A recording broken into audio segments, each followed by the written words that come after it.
Right, well, if I wander around the camping here at Lesfest And it made us very thirsty. So I'm actually going to just take a wee break here and talk to the boys about really. I'll start with where did last year was a huge success. I think it's safe to say. Were you surprised or?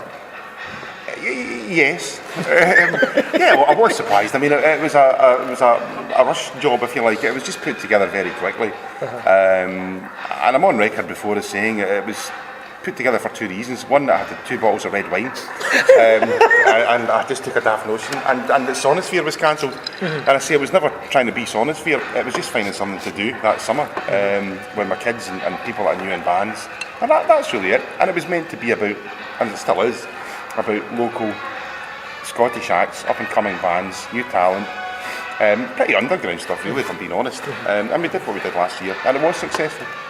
I think the folk seem to take it very much to their hearts. You know, I mean, the amount of good stories that we've heard from Lesfest last year, you know, of the likes of the fun with the hot tub, you know, and the pictures and everything. Because I think it is because it's not such a harsh organised festival. It's all bit, whatever, let's just have a bit of fun. That's why it comes together nicely and everyone enjoys himself. It's not like you're not allowed to do this, you're not allowed to do this. It's basically like just enjoy yourself. That's what it's all about. And you know, because all the bands, the majority of bands are rather small, unsigned bands, they come to a festival where they're actually playing and they're enjoying themselves. So, you know, everyone has a good time effectively. And I think Scotland's actually been crying out for a metal festival of some kind as well for such a long time. You know, because everybody has to travel south of the border. Oh, absolutely. To do it, you know, so. I mean, and that's what I said to Dave. You know, I mean, there's no obviously we're not going to go like download size or anything, but there's no reason why we can't have in Scotland a festival about the size of Bloodstock, because all the Scottish people travelling to Bloodstock every year. Why don't we have the same vice versa, that a lot of English people travel to Scotland every year for a good festival? I don't see why not. Well, I mean, as you can see, as you'll have seen from the journey around the site, it's tailor made for a metal festival, to be quite honest. And off the back of last year, did you immediately say on it finished, we've got to do a second one? Oh, absolutely. I had that conversation with Planetmosh actually on I think the end of the first night. And I think it was Sheila. Yeah, it was Sheila. And I was probably very tired and emotional, but I said, yeah, absolutely, I'm already planning next year, and that was halfway through the first one. Because I could see, I was looking at people enjoying themselves, and I thought, there's no reason why we can't do this again. A lot more time to plan things. As Fede said, it's still very loose. I mean, you've seen that. It's kind of made up as we go along a little bit, and we've changed things this year, which again we've touched on with security and just how we man and police things and make it just right. But yeah, there was always going to be a plan to do it again, and next year. I mean, we've already got things in the pipeline for 2014. Did you realise after last year that this thing was going to grow arms and legs and run? You know, and were you hoping for it? It'd be nice to hope for that, but genuinely no. I mean, it was very hard to weigh up what last year was about, if you like, because it was so much to be done by very few people. So there wasn't a lot of time to take in what was going on round about you. But I mean, Fede's on board now, and I've got other people kind of helping out. So that there's, I think, more time for us to enjoy it, which would be a good thing. Dave was up at 6 in the morning picking up liquor and cans and everything. Didn't hear actually, I swept the floor. 6 in the morning, that's because I hadn't been to bed actually. Festival organiser and general street sweeper as well. It was just about having respect for the place, and people were very good. You know, that everybody, and I've touched on that as well, with metal fans and the kind of community we're in. And we are a community. They do respect the surroundings, respect themselves. You know, they look after each other, they look out for each other. So the place was fine. I just wanted to make sure the venue owner was happy that we hadn't wrecked the place, but it was absolutely fine. The place was in great order the whole weekend. And that was the plan anyway, to grow it on, and that's still the plan. And so here we are, June 28th to 30th this year. Yep. At Valley International Park. I'll make sure I get it right this time. How much bigger is it than last year? Well, last year was a day and a half. It was a Friday evening and a Saturday day. and with 26 bands. This year it's a full day Friday, full day Saturday, full day Sunday, and there's 62 bands booked at the moment. I'm saying at the moment, I don't I'm a soft touch for a phone call now and again. Yeah, exactly. I noticed that. We go see a band and Dave goes, "Yep, book them. Book them for next year. We don't have any space left." Yeah, so you're not going to please everybody, but yeah, 62. It's a lot bigger. Crowd-wise, I expect the kind of footfall to be twice as much as it was last year, and that's a good way to grow. Yes. But but as Fede said, we don't want to go out there and have thousands of people, after just a couple of years. We're not ready for that. But this year's just a progression from where we were. But as an event, it's much bigger.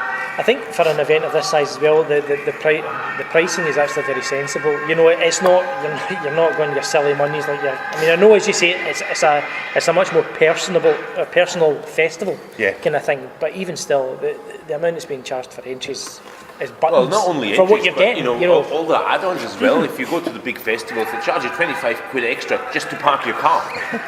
And I always thought, hang on a second, you're charging me that much money already, and then you charge me extra to park my car. What the hell? So that's all included here. You can park, your camper van, your trailer, whatever. You just park it. Pitch your tent, or if you want to sleep in the van, do that. And why would we charge extra for it? The money that's charged at Lesfest for the entry covers effectively the outgoings and nothing else. We don't make money out of it. I mean, let's face it. I just hope it covers the outgoings. Well, yeah, exactly. I mean, Lesfest last year ran at a small loss. It was, yeah. So, we don't expect to get... It's not a get-rich-quick scheme. It's not at all. It's about people being able to go to a festival, see good bands, enjoy themselves, without having to fork out a few £100 for it. Yeah. Yes. I'm 20 minutes away. We had to say before, we had people up last year from England, which is good, and from Wales, but now that you've been here, I mean, we're literally 10, 15 minutes from the motorway, and then you're another 20 minutes into Glasgow. You're an hour to the border in Carlisle. We're actually very accessible. That's right. That's right. Easy to get to. And in terms of, obviously there's more bands this year. How did you go about selecting those bands? Then was it a much harder job this year now? Hell yeah. The amount of emails we had, especially, I think the first announcement was like, yeah, that looks not too bad. And then the second announcement I think we did, it just went bananas. I mean, we had like over 300 emails in a week from bands applying to play, and it never stopped since. And we still get emails on a daily basis. And which is really nice. I mean, it's for us. I think it's a huge compliment that all of a sudden everyone wants to play Lesfest. I mean, even bigger bands. I mean, huge bands. I'm not going to name anyone, but bands that you see on international festivals that apply to play Lesfest. Yeah. Well, I mean, you have. I think it's safe to say this year you've got the cream of some of the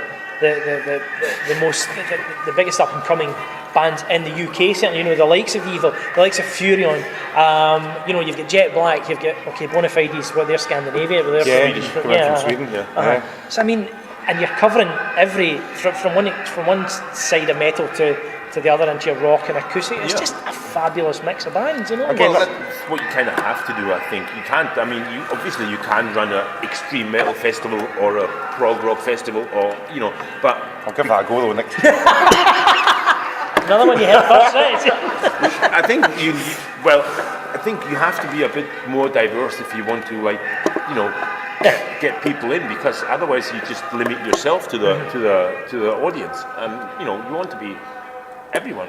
That's also why it's priced that way, because you might want to come along and see Evil, and you might not have heard of a few other bands in the lineup, but for the money you're paying, you'll hang around, you'll see bands, and that's just the way I've discovered. I'm sure Fede, you all have discovered new music, and that's again part of the ethos. It's about putting bands in front of people that they're maybe not familiar with, and it gives the band some exposure, and it lets music fans see new different acts. Evil, it was great to get them. I mean, even especially more so now that they've got a new album coming out this month, and it's all tied in very well for us, because they're getting a lot of exposure and a lot of publicity. But yeah, it goes from that kind of thrashy metal through to kind of heavy metal through to hard rock. That's the weekend, and it ends with a sort of good time rock and roll bands and a bit of a party atmosphere. And I think that should work out pretty well. Well, I'll put you on the spot just now. And in terms of all the bands, are there any ones in particular you're really looking forward to seeing? There's plenty of them. I mean, I don't think I'm going to see half as many as I want to be honest. But yeah, obviously, Jet Black I really like to see. Bonafide, never seen them live, so I'm looking forward to them. Obviously, Evil. Of the smaller bands, where I'm looking forward to smaller bands. Mad Hatter 2.0, I've never seen, and I've been bigging these guys up because I saw them in Exeter 2 years ago. I tried to get them for Les Fest last year, and Mark couldn't do it. And I kept at him saying, look, next time round, and I genuinely think people will be blown away by them. Because for me, they're a class act. Very groovy. I mean, they're not a thrash band, or they're kind of groove metal band, but I can feel the floor shaking already up there. It's going to be a scary building to be in, because the place will be bouncing. The Friday night's obviously pretty hard compared to the rest of the weekend. And to be honest, if you look at the lineup of Friday, I'm going to hardly do any work on Friday. Yeah, well, I figured that. That's okay. And obviously, my guys Akron are playing on Friday as well, so it's going to be a fucking blast Friday night. If you're into your hard, brutal metal, Friday night is your night. I'll be in the office. It's like a bit of earplugs on. No, I won't really at all. No, I mean, you've said about bands you want to see. I mean, one of the things that, again, we've made a big point of is nearly every band on the bill we've seen them. We've gone out, okay, Bonafide we haven't, but I know about them and they were a hard rock hell and whatever. But the vast majority of bands we've been out, and actually common knowledge, we've probably seen more bands in the past year than we've seen in a previous life. I mean, it's been. I don't think there's a day gone by in the past, God knows how many months, where there's been a Facebook update saying, I'm going to see this band tonight, I'm going to see this band, and it's like, oh, knackered, I was up there, whatever, It doesn't stop. I'm going to see Tesseract tomorrow. That's not a hint or anything at all. I'm just going to go see them. Because I have seen them before, and I want to go and check them out again. So yeah, I've become very friendly with people in Ivory Wax, because I'm never out the place. And once this year's finished, and it's been a resounding success again, which we know it will be, what's on the cards then for? Will there be a Les Fest 3? Is it a case of wait till this year's over and take stock and then see? No, there absolutely is a Les Fest 3. It's up and running already. We've kind of got provisional bands in place. Nothing absolutely nailed down, that's the truth. But there's a few we've discussed things with, and they're keen to do it. So yeah, they're kind of penciled in. But we also want to consider the size. I mean, that's another thing, but we're limited by a venue at the moment. But we've got it right for this year. I'm absolutely certain we've got it right. But if we want to take it up a level, we need to then consider moving outdoors. Yeah. And then effectively, what's our main stage could become the second stage through time. And then we have an outdoor stage. And you've seen the site, we've got the space to do that. There's plenty of space for that, exactly. And that's probably where we'd want it to be in a year's time, potentially. But then that, again, we need to get the right bands in and get the pricing right and all that kind of stuff. But it never stops. I think somebody said to me last year about doing it in 90 days, and you've got a whole year now, it'll be fine. It's like every single day of their life. It's just there's no switching off from it, and genuinely there's no switching off from it. I'm not complaining. I love every minute. Well, nearly every minute. I'm not looking forward to Friday when he's on the way disappeared all night long.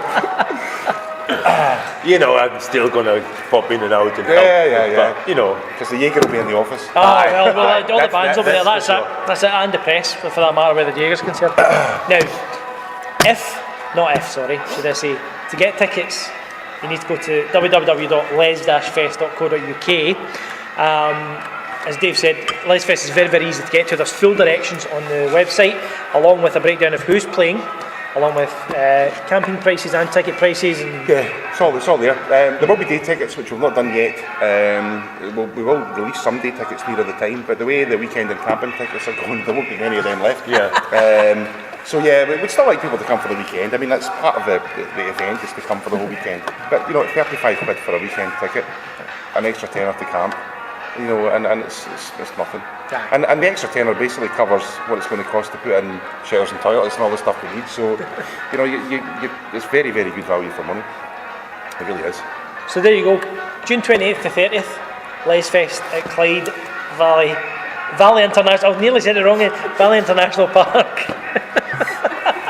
Dave and Fede will be there, looking after everybody in the bands, and we will see you all there. Absolutely. And come and say hi.